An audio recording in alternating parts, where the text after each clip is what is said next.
The grandiose marriage of Attila is also a great political event destined to further bind the Empire of the North. It is the happiest day of Attila's life. So many friends and vassals have come to share his joy and help him realize his great projects. In fact, the Hun Emperor wants to enter the campaign as soon as his marriage has been celebrated. This month of March 453 the capital is surrounded again by military camps. The morning, the troops are in front of the main gate of the capital. The joyful crowd filled the streets. In the meantime, among the cries of surprise, one looks unknown or monstrous animals. Soon Attila and her young bride on their richly harnessed white horses, accompanied by a superb procession of kings and princes, go to the troops, under the acclamations of the inhabitants and guests of the capital. The procession leaves the city, the trumpets sound, and a white shaman accompanied by the girls and boys, under the roll of the drums, advances to meet them. Attila and his wife descend from their horses and receive the blessing of the shaman and listen to his congratulations and prayers for the prosperity of the Hun Empire. Then they ride on their horses and the imperial procession makes a tour. Attila stops in front of each army and makes a short speech. Orestes looks with pride at his army. The cuirasses, the helmets and the arms, cleaned and polished carefully, shine in the sun, the victorious standards float in the wind. The imperial procession approached. Orestes cries, "Long live the emperor!" Hooray! Well-trained soldiers exclaim with one voice, "Long live the emperor!" Hooray! Aura, Uri! Attila greets Oreste and delivers her speech, "Soldiers! Today, thanks to your victories, our northern empire is as powerful as ever. Tomorrow the Roman empires will be obliged to meet with us.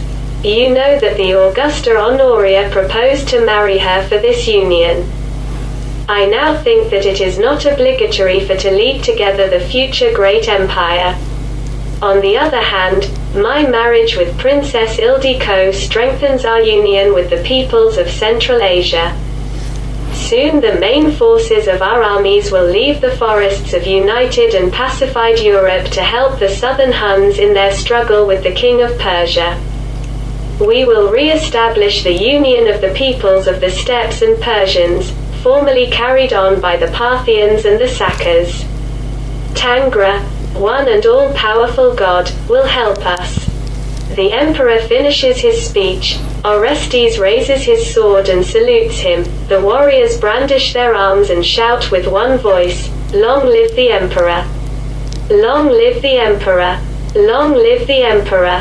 Hooray! Aura, Uri!" When the imperial procession leaves the troops, white shamans and priests of other religions begin the purification rite of the army.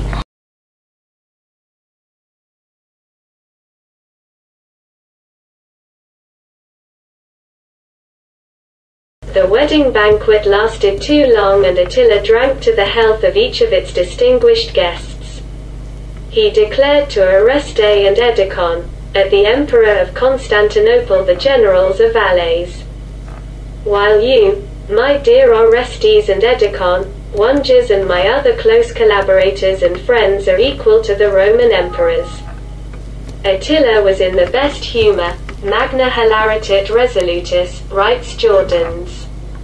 Some Asian vassals and allies arrived from far away with their gifts and volunteers for the future campaign. An old prince offered as wedding gifts bronze vases, taken from the Chinese, adorned with enigmatic signs. Another prince gave strange pictures and ivory mammoth statues. The continuation of this romantic and terrible drama is well known. Attila died the night of his marriage, suffocated by his blood in the nuptial room next to his beautiful Ildiko. The troops accompanied their great emperor to his last abode with defiles, military games, and epic songs. One of these songs was passed down to us. O Tangra, unique and all-powerful God.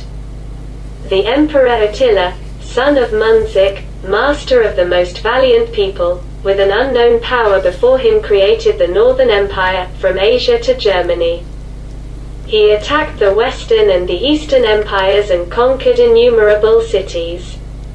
After these accomplishments by your singular favor, great Tangra, he died, not under the blows of the enemy, neither by treason of his own, in the joy of the feast, within its intact people, without experiencing any pain. The warriors of his guard clawed their cheeks to weep blood, for tears are unworthy of a true knight. The body of Attila has been placed in 3 sarcophagi, inside with iron, then in silver and outside in gold. The golden sword of victory was buried with him. No one knows where his grave is.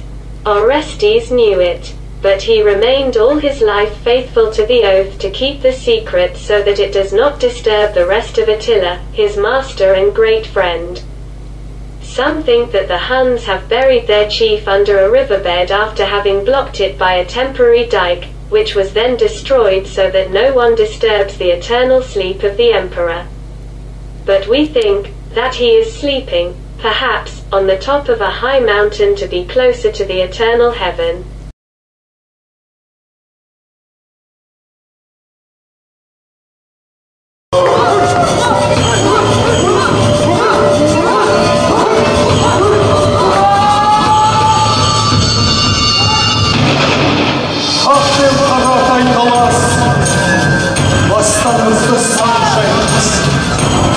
Şarabın şeyini sanıştın, ne geçirttin, ne unuttun. Жарда жоқ доста жауында, тұлғалдау мына дүние.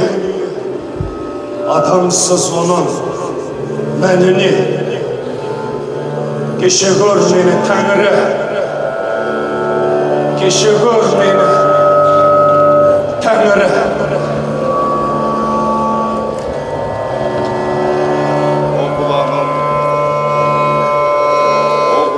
Beklerim kalın kalkım, bugünüm munar, ertengim tün bolmasın dep diledim. Körör günüm mung bolmasın dep diledim. Kök Tengirden osu soңғы tilегim.